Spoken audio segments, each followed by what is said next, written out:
Before we begin, I would like to acknowledge the Ngunnawal peoples who are the traditional custodians of the Canberra region and pay respect to the elders past, present and of the future.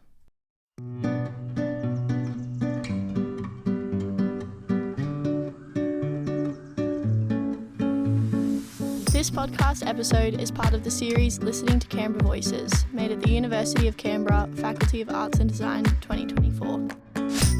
Hello and welcome. I am Petra. And I am Abby. Today we are speaking with Italian former Olympian Ilaria Pino.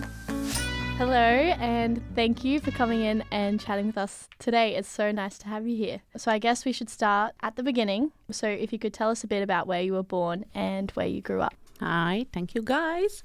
I was born in Italy, the northern Italy. The region is Lombardia. The town is Legnano. That's where I was born and I grew up. Did you come from like a big family? Do you have lots of siblings? What was life like where you're from? I actually have a big family. Nice. And we grew up and used to live all together. We still currently live all together, apart from me, obviously, that I'm here. In this is like a big house with 3 different apartments. So we grew up together with my sisters and also my grandparents. They were living there, my 2 aunties and uncle, mom and dad. So we used to have Sunday lunches, a family thing, and most of lunches and dinner we have it together, and all the celebration we celebrate together. So it is a big family. It's very nice, yes. It's beautiful. And when were you first introduced to softball? Did you know that it was what you wanted to do straight away? Well, no, it's actually a bit of a funny story, this one. I got introduced because my family was all about softball, and my dad was the president of one of the club in Italy.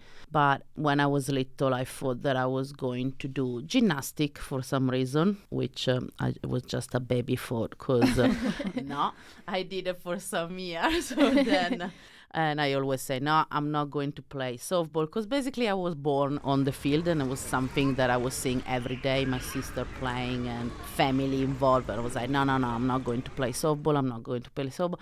Then I try, and that was my thing. From day one, I was like, I'm actually going to do something important with softball. That was my dream, And that was because you had lots of fun with it and it was a passion, or something that you were just really naturally good at? At the start was a bit different, I think, because at my age they have mixed team, so boys and girls playing together, and I was the only girls in a boys team, and we were actually playing was baseball on a softball field, let's say. And I think was the challenge to play against boys and perform against boys. So I was really keen to show that even a girl can be better and stronger than a boy. I was convinced about that. And so I was training a lot, more than other people, because sometimes, kids can be a bit mean and they're like, oh, you're a girl, and they make fun of you. So I was very determined to show them that I was better in some way than them.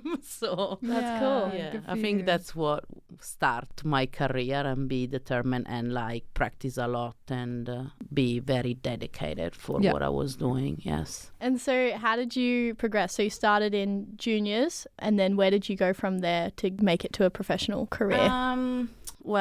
So as I say, I played 3 years with the boys team. I started my career with the national team when I was actually 11 years old. Wow.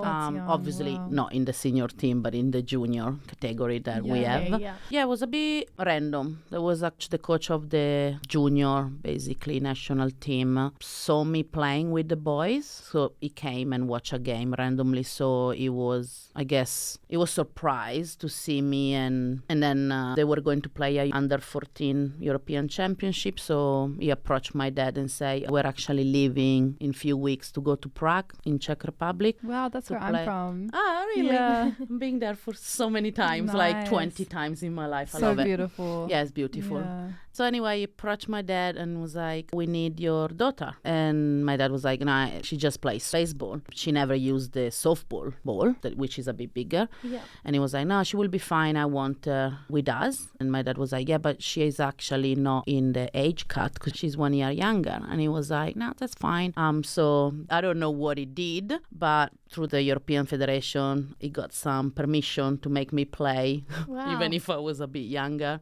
And they took me away, and that's how I start my career. So I did every year, obviously with all the category, the age, different category that we have. But that's how I start, with a coach that believed in my potential. Yeah. Yeah. How was that first experience too? Were you buzzing and ready and confident, or was it a bit nerve-wracking leaving home? I don't think I was confident. I mean, I think I was not even thinking much about, because I was 11 years old, and for the first time I was going away with a bunch of people that I didn't know, and I was pretty little. But I think I took it like, okay, let's go. And obviously the coach was helping me a lot, even with the small stuff. I didn't know how, when you go to the national team, they give you all the equipment, like, t-shirt, socks, uniform, whatever. And you need to make your own bag. And I didn't know how to do it. Yeah. So he was helping me. For example, you need to put the socks here, the undies here. And then it was pretty cute. But I was the youngest one. And it was a big thing to travel. For and that's how I start traveling anyway, with the national team and traveling the world. Yeah, amazing. And so from there, traveling became a little bit easier and part of the everyday routine. So did you play professionally in Italy or around Europe? Where did you spend most of your professional career? In Italy, there are sports that are more important than other sports, like I guess also in Australia.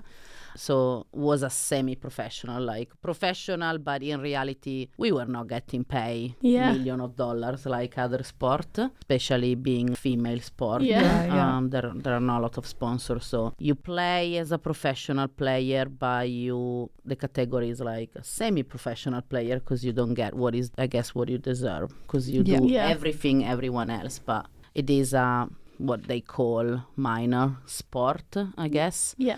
So in Italy, but also, yes, I played in Australia too, in Canberra for softball ICT, doing state championship here. But also with the national team is a different thing, because obviously we play European Championship, World Championship, Olympic qualifier and Olympics. So you travel the world, but mainly in Italy and Australia. Okay.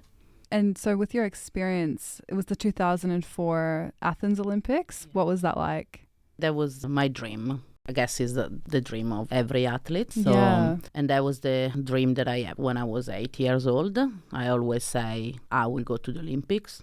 Can you talk us through like the process? Like, were you like a sure thing to be on the team? No. It's very stressful. Yeah, okay.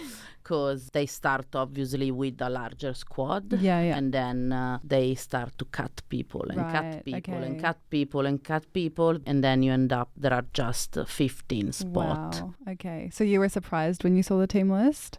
I was happy. Surprised, not. But as in, because I was part of the last, let's say, 21. Wow. But I was also the youngest one. So I was like, usually you finish your career with the Olympics. You don't really kind of start it. Because I was 21. Wow, that's amazing. That's really amazing. When I saw my name, for sure I was super happy, because I worked very hard but I also knew that I was like, I'm young, maybe they think that obviously I will have other chances, but you never know, because softball is not in every Olympics, because it depends on the country that is hosting the Olympics. Okay. So sometimes we knew that we couldn't go, because softball was not in the Olympics that year. So that was very important to go for me. And I was very, very, very happy when I saw my names. That was one of the best feelings, but it was very stressful to get there. A lot of work, a lot of hours, a lot of, let's say, sacrifice. But then when you're doing them, they're not sacrifice when you're doing something that you love and enjoy. But in reality, yes, they are big sacrifice, especially when you're younger. You have to cut a lot of your own time or friends' time, or there is not much of going partying around, because you have training and you have to study. So because obviously we were not getting paid so much money, so people have to study, people have to work and play at a high level. It's stressful. Yes. And how did you perform there as a team and Well, personally? was a really, obviously, a very strong tournament. Yeah. Was 8 teams, and obviously everyone goes there to win. We knew personally that we didn't have, because there are some power team, obviously, like in every sport. So we knew that we were going there to compete, but it was a bit hard for us to go for a medal. You play, and you try to win. We did very good game, but unluckily we didn't medal, and we won one game, but they were very tight game. So we were happy about our performance, but yeah, unluckily we didn't medal.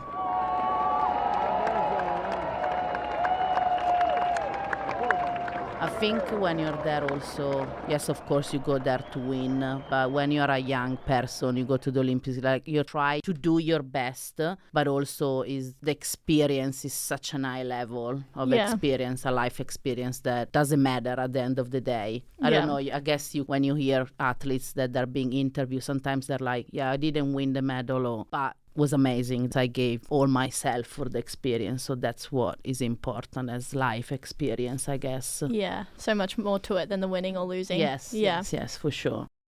When did you retire from softball, and what led you to make this decision? So I finished playing in Italy was in 2016, but then I kept playing here for a couple of years. So I think the last game was here in Australia in 2018. Okay. During a state championship, yes. Backtracking just a little bit, what brought you from Italy out to Australia? Was that softball or? No, it was love. Love. Oh, wow, that's incredible. Yeah. Okay, so you met your partner in Italy, an Australian partner, or? Yes, an Australian partner, ex now, but okay, yeah, we used to play together. She came to play for my club. I didn't expect to fall in love with someone, but she came and played for my club, and she played basically for 6-7 years. Then instantly we fell in love, so we were going back and forth from Australia and Italy playing, and then it was like a bit of a life decision to move permanently here, which was not super easy for me, obviously, to go through all the visa and get my permanency, and now I'm a citizen finally, like some years. But yeah, I came for love, yes, for sure. And was Canberra your first choice of all the Australian cities? No, there was not. She's from Canberra, so that's why. I love Canberra, like it's a beautiful city, but yeah, I didn't really pick Canberra. It just happened to be here. And have you gone back to visit Italy since a lot? Well, I try. It is very expensive. Yes. I try to go. Last time I was there in last January. Yeah, okay. When I try to go for at least 5-6 weeks, because by the time you get there, such a long flight. Yeah, you need to stay and visit. Maximize. Like, you need to stay with your family and friends. Yes. Yeah. Would you ever move back? That's a good question. Question that I ask myself every day, basically. Let's say yes for my family and friends. No, because I think when you are used to live in another country, which is actually a very different country compared to Italy, I think you can understand. I don't know if you were born in Czech Republic. I was born overseas. I understand. I find it very difficult because there are a lot of difference in everything. So when I go back, I actually struggle a bit. Right. Even if I'm Italian and I love Italy, but It's I struggle with shock. It's a culture shock. I get a culture shock, even if it's my culture and I love it. But here is very different. So I feel that a lot when I go back. Do you think you could explain some of those differences a bit for us? I'm a very friendly and open and loud person. But when I'm back in Italy, I'm like, gosh, we are loud. How we talk. And every time I talk in Italian, people are like, why you're fighting? And I'm like, I'm not fighting. I was just asking how the weather was. And they're like, oh, okay.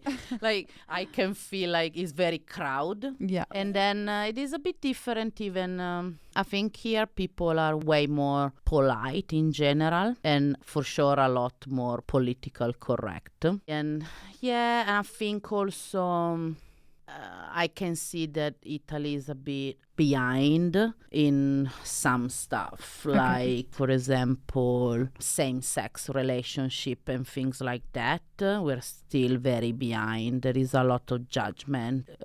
Like, people will feel uncomfortable there. things are moving in a better way, but compared to here, I will say we are really behind on this stuff. Yes. So you'd say that's an area that Canberra's positive in and a bit ahead of the time? Super positive. Okay, yeah, I think Canberra has a lot of positive things. Yeah. You find it like an enjoyable place to live in? Yes, it is. Yeah. It is. I find it like very peaceful and quiet. So it is. Yeah. I love how it's quiet. Yes. Yeah. Yes. It's very nice. I will not like a crowd city. Big city, yeah. No.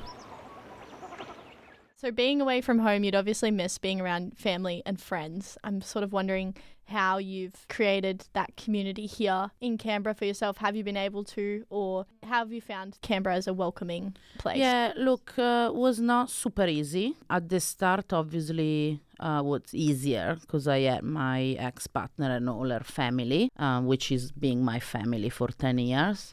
So it was nice and easy. Softball, for sure, and work. I have to say, is not super easy. I think maybe myself now or even people, they are a bit more close up, like as in it's not super easy to become friends with, but I think also maybe I'm at the age that I'm a bit more selective in my friendship. So obviously my friendship are more like people that work with me, and I spend time obviously working every day. I'm not someone that is going really out to socialize much anymore. But yeah, that area, like people and how to meet people, I guess for you guys that you're young is simple because you go out to or maybe I should go out from my house to meet people. That's the secret. I don't know. But yeah, like I think I have like not too many friends, but they are like family for me now. Yeah. They're quality. I know that I get quality friends. Over quantity.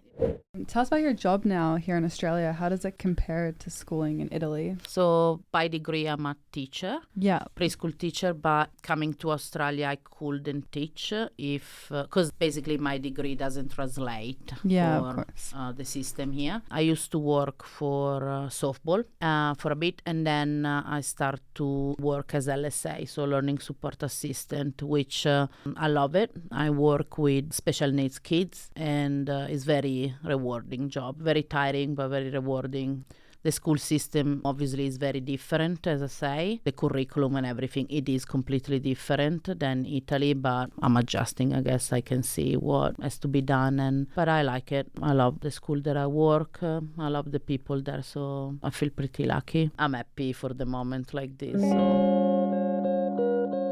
So sort of tying back in with the theme of the series, what would you say to listeners who think Canberra is a little bit boring and stereotypically just full of uninteresting public service? No, look, I disagree with that. I think it is a beautiful city. I guess it's not for everyone if you want to be a party animal. I don't know.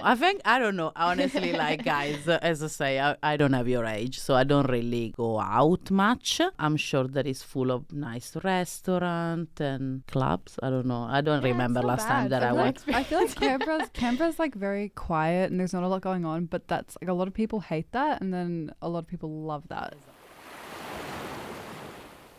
I think the only thing that Canberra is missing is the ocean. Yes, I agree with you. Yeah. If there was the ocean, was for me was the perfect city.